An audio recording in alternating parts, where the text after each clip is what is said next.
সুন্দর একটা প্রসঙ্গ, মন দিয়ে শোনো। আমরা খালি বিচার করি, ভগবান আমাদের দেখে না, তাই না? আমার তো কিছু ছোটখাটো বিপদ হলেই বলি, ঠাকুর এই তো তোমার তো পাঠ করে বেড়াই, তারপরে আমার বিপদ হয় কেন?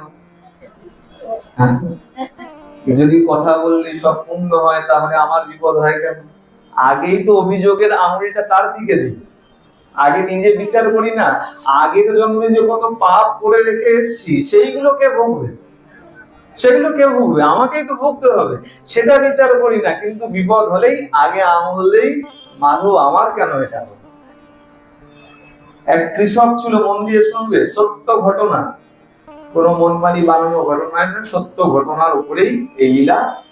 এক কৃষক ছিল, সেই কৃষক খুব ভালো অভ্যাস, শ্রাবণ মাস বৈশাখ মাস বলে নয়, নিত্য সকাল বেলা তার বাড়ির সামনে এক ছোট্ট মন্দির আছে, শিব মন্দির, নিত্য মহাদেবের মাথায় আগে জল ঢালবে, অভিষেক করবে, তারপরে নিজের কাজে লেগে।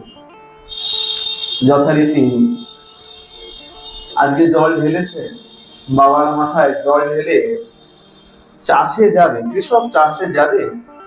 তার ঘরে একটা ছেলে আছে, একটা মেয়ে আছে। ছেলেটা মনে করো 7-8 বছরের, আর মেয়েটা হয়তো আর 1-2 বছরের বড় হবে। মেয়েটা বড়, ছেলেটা ছোট।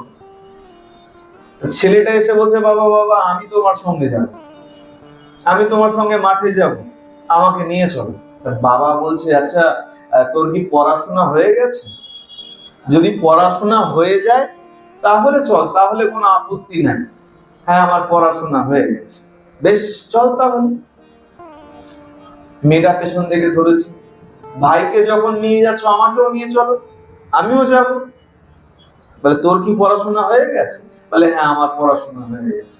বেশ, চল তাহলে, কোনো অসুবিধা নাই। আজকে 4 জন, মানে চাষি, চাষি বউ আর ছেলে মেয়ে দুজনকে সঙ্গে নিয়ে আজকে গেছে মাঠে। মন দিয়ে শুনবে কিন্তু, সত্য ঘটনা আর চমৎকার মহাদেবের লীলা। মাঠে গেছে, মাঠে গিয়ে যা চাষ করতে লেগেছে। আগেকার দিনে দেখা যেত, এখনো যদি গ্রামে যাও দেখবে কৃষকের সঙ্গে কৃষকের বউ যায়, হয়তো বীজ ছড়িয়ে দেয় কি আগাছা কেটে দেয়, টুকটাক হাতে হাতে কাজ করে। এখন গিয়ে কাজে লেগে গেছে দুজন, আর ছোট্ট ছোট্ট বাচ্চা দুটো, ছেলে মেয়ে দুটো আজকে মাঠের পাড়ে, আলের পাড়ে বসে বসে খেলা করছে, আর বাবা মা কি করছে দেখছে।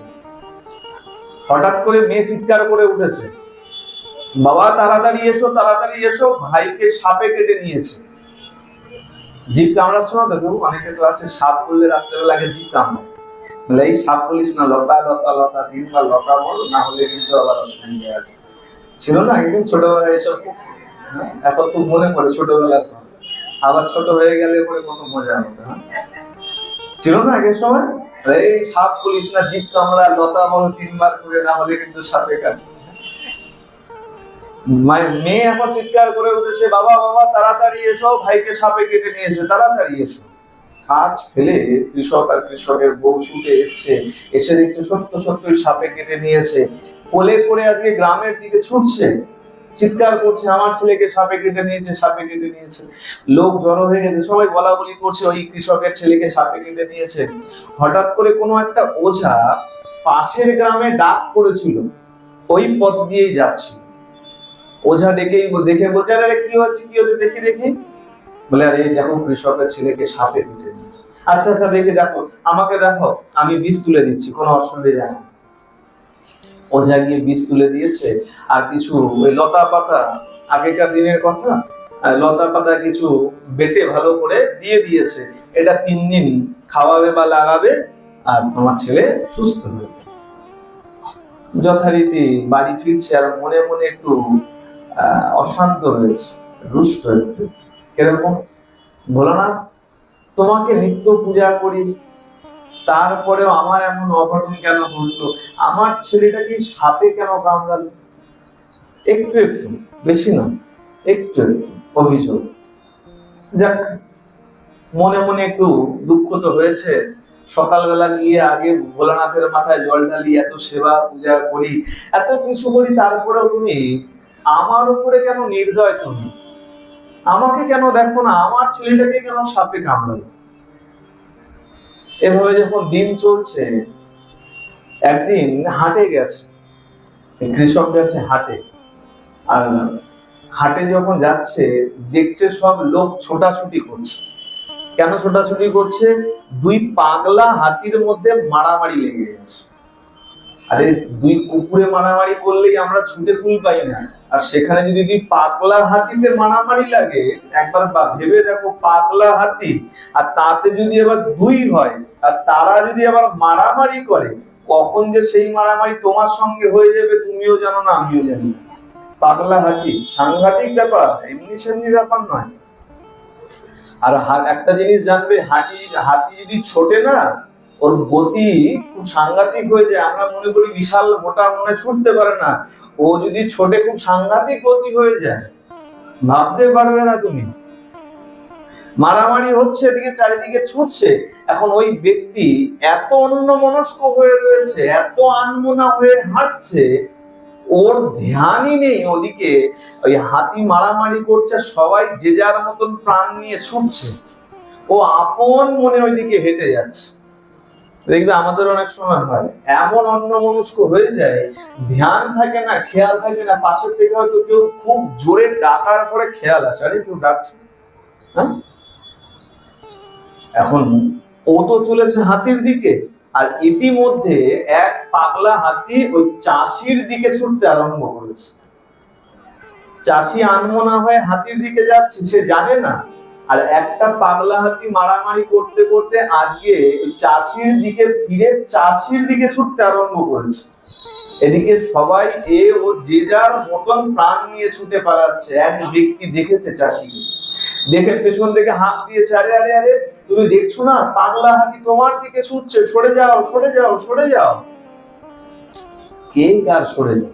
ও তো আনমনায় চলছে, আপন মনে চলছে। ওই লোক দ্রুত এসে যতক্ষণে ধাক্কা দিয়ে সরাতে গেছে, ততক্ষণে পাগলা হাতির সুরের মোটামুটি একটা আঘাত লেগে গেছে, দূরে ছিটকে পড়েছে।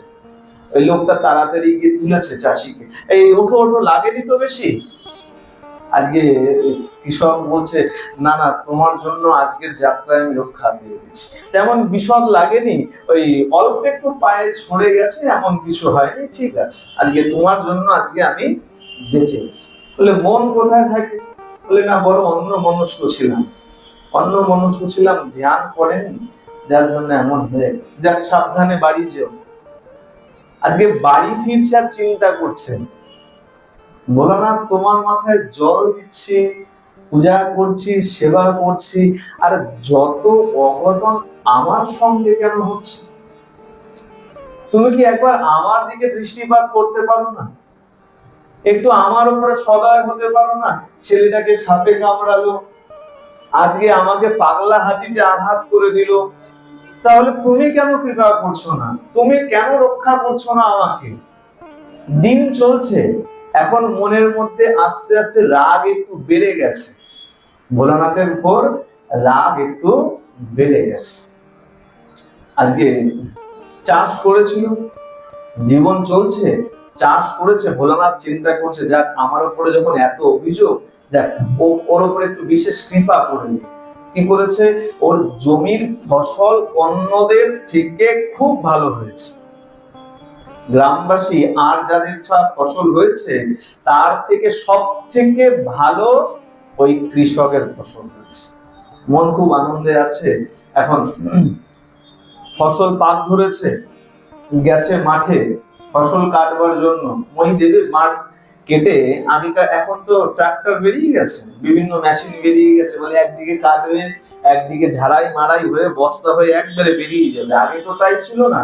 আগে কি হতো? আগে ফসল কেটে শুইয়ে শুইয়ে রেখে যেত, তারপরে এসে ওই বান্ডিল বাঁধত, তারপরে গোছা বেঁধে তারপরে নিয়ে যাওয়া হতো।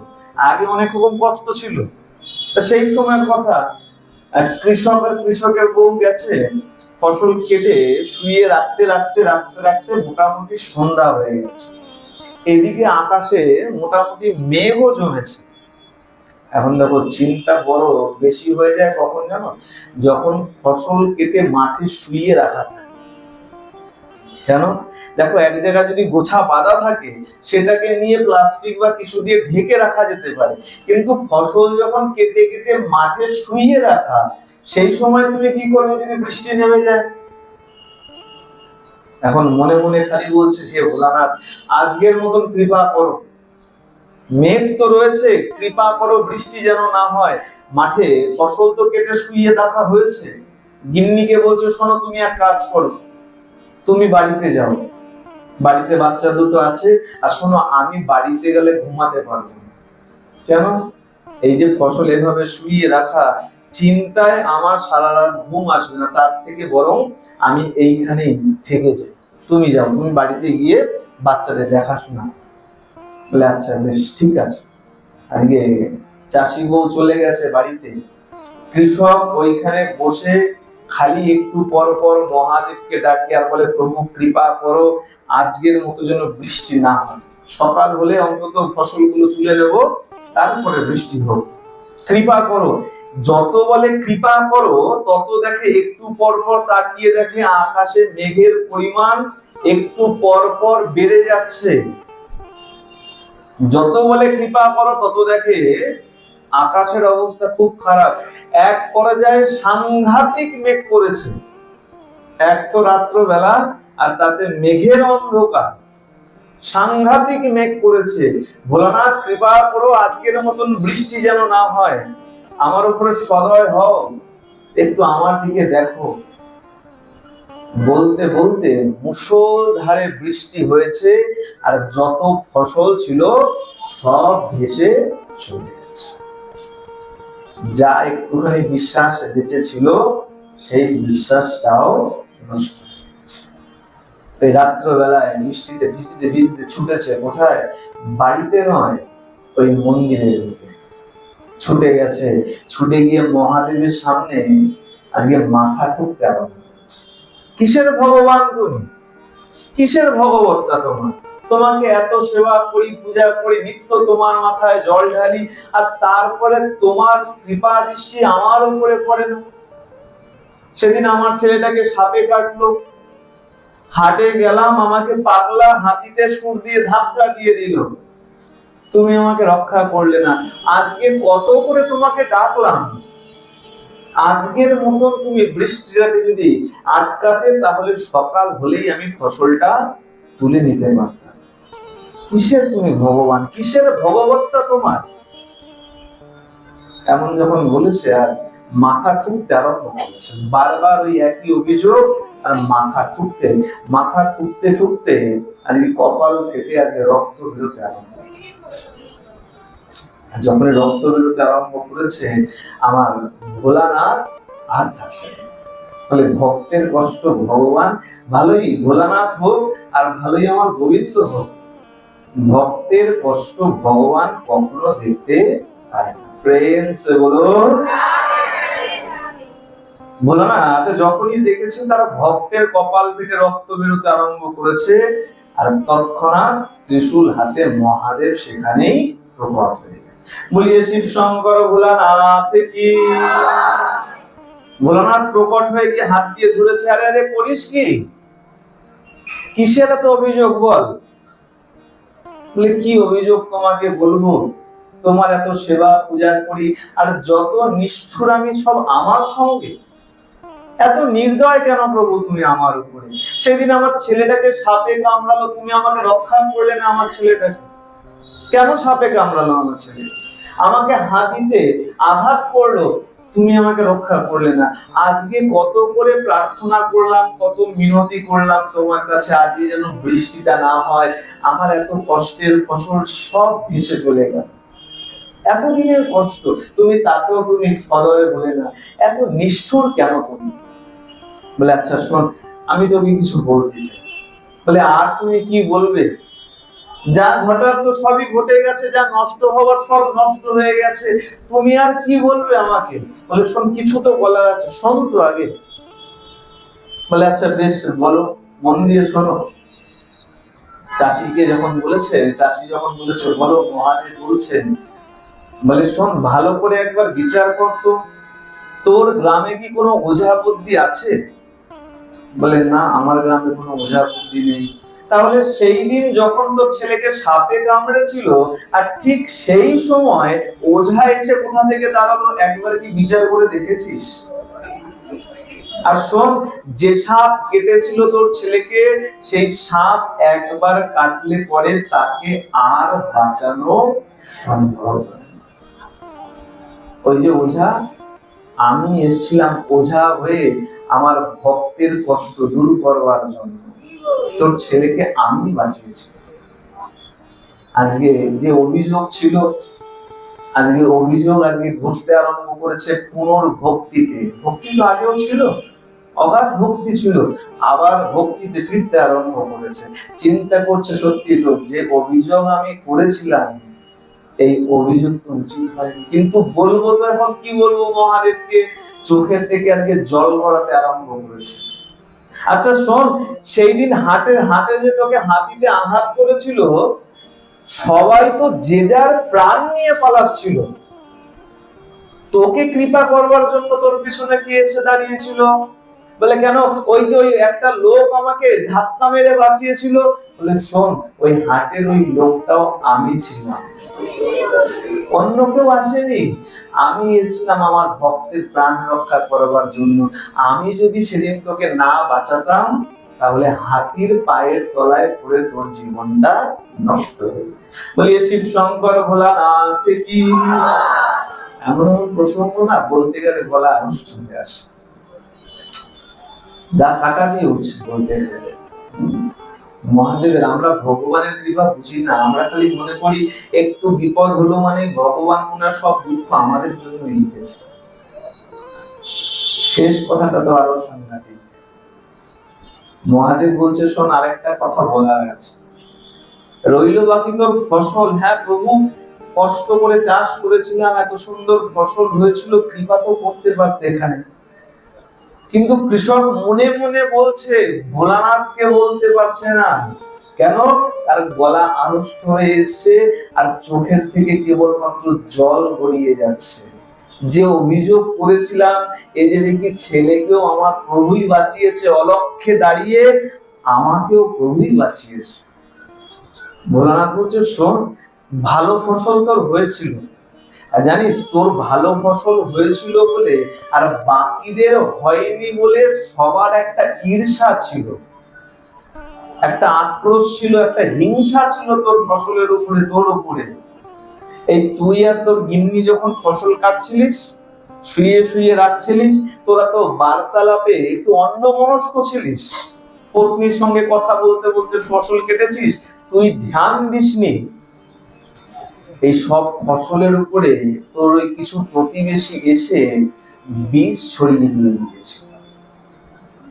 আর সকাল পর্যন্ত যদি আমি অপেক্ষা করতাম, তুই এই ফসলগুলোকে আজকে যখন বাড়িতে নিয়ে যেতিস, সকাল হলে পরে বাড়িতে নিয়ে গিয়ে এই ফসল তুই রন্ধন করতিস, আর রন্ধন করে যখনই আহার করতিস, তখনই তো তোরা সবাই গোবিন্দায় নমঃ। এই কারণে আমি সব বর্ষণ দিয়ে, বৃষ্টি দিয়ে আমি সব ফসল ভাসিয়ে দিচ্ছি। আজকে কৃষক চিন্তা করছে আমি কত বড় ভুল করেছি। আমি তো চিন্তা করেছি ভগবান আমাকে দেখে না, এখানে যে দেখছি প্রতি পদক্ষেপে ভোলানাথ আমাকে লক্ষ্য রেখেছেন, অলক্ষ্যে থেকে ভোলানাথ আমাকে বারংবার রক্ষা করেছেন। কিন্তু এখন আর মুখ থেকে কোনো শব্দ তার বলছে। আমাদের অবস্থা ঠিক তেমন, আমরা বুঝতে চাই না, আমরা খালি মনে করি ভগবান মনে হয় সব বিপত্তি আমার উপরে লিখেছে। একবার বিচার করি না, ওই হাতির সুরের আঘাতের মতো চিন্তা করো, সাইকেলটা পায়ের ওপর থেকে না গিয়ে যদি একটা 16 চাকার লরি যদি আমার উপর দিয়ে চলে যেত, কিন্তু যায়নি। কেন যায়নি? ভগবান আমাকে রক্ষা করেছে, তাই সাইকেলের উপর থেকে আমার বিপদটা কেটে গেছে। কিন্তু আমরা কি বিচার করি, ঠাকুর এই তো তোমাকে ধূপধুনা দেখিয়েছিলাম, সাইকেলের আঘাত কেন লাগলো? বিচার করি না আমার প্রারব্ধে এত পাপ রয়েছে, হতে পারে 16 চাকার লরিটা আমার উপর দিয়ে যেতে পারতো। কিন্তু ভগবানের কৃপায় আজকে আমি এখনো সুস্থ সবল আছি। সুতরাং ভগবানকে দোষ দেবার আগে সবসময় মনে রাখতে হবে যে যে বিপত্তি হচ্ছে এটা আরো বড় হতে পারত, কিন্তু ভগবানের ছত্রছায়ায় থাকার কারণে দেখছো না বৃষ্টি হচ্ছে। হ্যাঁ, ছাতা নিয়ে যদি না বেরো পুরো ভিজে যাবে, আর ছাতা নিয়ে যখন বেরিয়েছো ছিটে ফোঁটা হয়তো লাগবে, তারপরে আঁচল ভিজবে কি পা গুলো ভিজবে, কিন্তু সম্পূর্ণ বৃষ্টি কিন্তু তোমাকে ভেজাতে পারবে না। ঠিক তেমন ভগবানের ছত্রছায়ায় থাকলে প্রারব্ধ তোমাকে ভোগ করতে হবে, কিন্তু সেটা অল্পের ওপর থেকে যাবে, কারণ ভগবানের ছত্রছায়ায় আছো, আমার মাধবের ছত্রছায়াতে অবস্থান। বলিয়ে রাধা মাধব ভগবান কি, ভক্ত বৎসল ভগবান কি, প্রেম সে বলো আরো জোরে, হাত তুলে। সুতরাং ভগবানের উপরে কেউ অভিযোগ করবে না, সবসময় জানবে আমাদের প্রারব্ধ এমন ভালো নাই, না তোমাদের না আমার কথা, এমন ভালো প্রারব্ধ নয় যে আমি খুব স্বাচ্ছন্দ্যে থাকবো। সুতরাং প্রারব্ধ আমাদের ভোগ করতেই হবে। আর শিব আর কৃষ্ণের মধ্যে কখনো অন্তর খুঁজবেন, পার্থক্য খুঁজবেন, যে শিব সেই কৃষ্ণ। আসো সবাই হাত জোর করো, আমরা মহাদেবের খুব সুন্দর প্রণাম আছে, আমরা প্রণাম নিবেদন করি মহাদেবের চরণে। সবাই চোখ বন্ধ করবে, অন্তরে একমাত্র ভোলানাথকে দর্শন করবে, ভোলানাথকে দর্শন করবে, আর আমার সঙ্গে সঙ্গে সবাই মনে মনে বলবে কর্পূর গৌরম করুণাবতারম সংসার সারম ভুজগেন্দ্রহারম সদা বসন্তম হৃদয়ারবিন্দে ভবম ভবানী সহিতম নমামি। নমো পার্বতী পতয়ে হর হর মহাদেব, হর হর মহাদেব, হর হর মহাদেব। बोलिए शिव शंकर भोलानाथ की, प्रेम से बोलो। শিব আর কৃষ্ণ আলাদা নয়, ভালো করে শোনো। শিব আর কৃষ্ণ কেমন? ব্রহ্ম সংহিতা খুব সুন্দর বলেছে, খুব সুন্দর, মন দিয়ে শুনবে। আর শুধু শুনবে না, এই যে ব্যাখ্যাটা বলছি, শ্লোকটা মুখস্থ থাকুক আর না থাকুক, এই ব্যাখ্যা সব জায়গাতে তোমরা আলোচনা করবে, তাহলে কি হবে, আমাদের মধ্যে যে ভুল ভ্রান্তি গুলো আছে না সেগুলো কাটবে। ব্রহ্ম সংহিতায় 45 নম্বর শ্লোকে সেখানে সুন্দর করে বলা হচ্ছে শিরং যথা তথি বিকার বিশেষ যোগা সঞ্জায়তে নহি তত পৃথবস্তি হেতু ইয় সম্ভূতামপি তথা সমুপৈতি কার্যা গোবিন্দম আদি পুরুষম তমহম ভজা। কি বললেন? ক্ষীরং যথা দধি বিকার বিশেষ যোগা। ক্ষীর মানে দুগ্ধ, যদি 1 গ্লাস দুধ দেই আর যদি বলি আগামী দিন সকালবেলা দই বানিয়ে নিয়ে আসবে, হাত তোলো, পারবে কি পারবে না? পারবে তো। 1 গ্লাস দুধ দিলাম আর দই বানিয়ে নিয়ে আসবে, বাড়িতে যাবে, প্রক্রিয়াজাত করলে পরেই কালকে সকালে সেটা দই হবে। এখন যদি আমি 1 গ্লাস দই দিই আর যদি বলি আগামীকাল সকালবেলা দুধ বানিয়ে নিয়ে আসবে, হাত তোলো কে পারবে? বলে না, এই কাজটা আমরা আর কেউ। ঠিক এইখানে দেখো, আচ্ছা দুধ আর দই এর মধ্যে কি কোনো বিশদ ফারাক আছে, কোনো পার্থক্য আছে? দুধটাই তো দই হয়েছে, আলাদা কিছু তো নেই। এমন তো নয় দুধের মধ্যে ওই মাখন রে আরো কিছু রে ঢালতে হয়েছে বা আটারে ময়দারে ঢালতে হয়েছে, তা তো নয়, দুধটা দই হয়ে গেছে, কোনো পার্থক্য নেই। ঠিক তেমন কৃষ্ণ শিব হয়েছে, আর কোনো পার্থক্য নেই, কৃষ্ণ শিব হয়েছে। এখন প্রশ্ন হচ্ছে, দুধ দই হতে পারে, দই যেমন দুধ হতে পারে না, কৃষ্ণ শিব হতে পারে, শিব কৃষ্ণ হতে পারে। এখন বলবে কারণ কি, হঠাৎ কি মনে হলো হয়ে গেল? দেখো এই যে সঞ্জায়তে নহি তত পৃথকস্তি হেতু, কোন পৃথকতা নাই। হ্যাঁ, আর সম্ভূতামপি তথা সমুপৈতি কার্যাৎ, কোন বিশেষ কাজের জন্যই তিনি শিব হয়েছেন। বিশেষ কারণে দুধ কিন্তু দই হয়েছে, এমনি এমনি দই হয়নি, প্রক্রিয়াজাত করা হয়েছে বলে দই হয়ে গেছে। ঠিক তেমন কৃষ্ণ বিশেষ কারণে শিব হয়েছে। কি কারণে শিব হয়েছে? এই যে ভগবানের দু রকমের শক্তি আছে, অনেক রকমের ভেদ আছে, মুখ্যত দু রকমের। কি কি? একটা অন্তরঙ্গা শক্তি আর একটা বহিরঙ্গা শক্তি। অন্তরঙ্গা শক্তি হলেন লাদিনী শক্তি বা আহ্লাদিনী শক্তি, যিনি আমার শ্রীমতী রাধা ঠাকুরানী। প্রেম সে বলো। এনার সঙ্গে তো ওতপ্রোত সম্পর্ক, যিনি হৃদয়ে আছে অন্তরঙ্গা শক্তি, তার সঙ্গে আলাদা করে সম্পর্ক রাখার ব্যাপার নেই। আর দ্বিতীয় হলো বহিরঙ্গা শক্তি, বাইরের শক্তি, তিনি হলেন আমাদের যোগমায়া, মহামায়া, মা পার্বতী ইত্যাদি ইত্যাদি। এখন বহিরঙ্গা শক্তির সঙ্গে কিন্তু ভগবানের ডাইরেক্ট কোনো যোগাযোগ নাই, সরাসরি কোনো সম্পর্ক নাই। এখন সম্পর্ক যদি না রাখে তাহলে সংসার চালাবে কি করে? মালিক যদি ম্যানেজারের সঙ্গে সম্পর্ক না রাখে, ম্যানেজার ঠিকঠাক ভাবে কোম্পানি চালাচ্ছে কিনা বুঝবে কি করে? তাহলে ম্যানেজারের সাথে একটা যোগাযোগ রাখতে হবে। আজকে ঠিক তেমন ভগবান মায়ার সঙ্গে, কেন আমাদের বলা হচ্ছে মায়া, যেখানে ভগবানের উপস্থিতি আছে সেখানে মায়ার উপস্থিতি নেই, কিন্তু যোগাযোগ কি করে রাখবে? এই যে যোগাযোগ রাখার কারণে, যোগমায়ার সঙ্গে মহামায়ার সঙ্গে যোগাযোগ রাখার কারণেই আজকে কৃষ্ণ শিব হয়ে গেছে। এ কারণে যোগমায়া বা মহামায়া বা মা পার্বতীর স্বামী হলেন আমার দেবাদিদেব মা। বোঝা গেছে?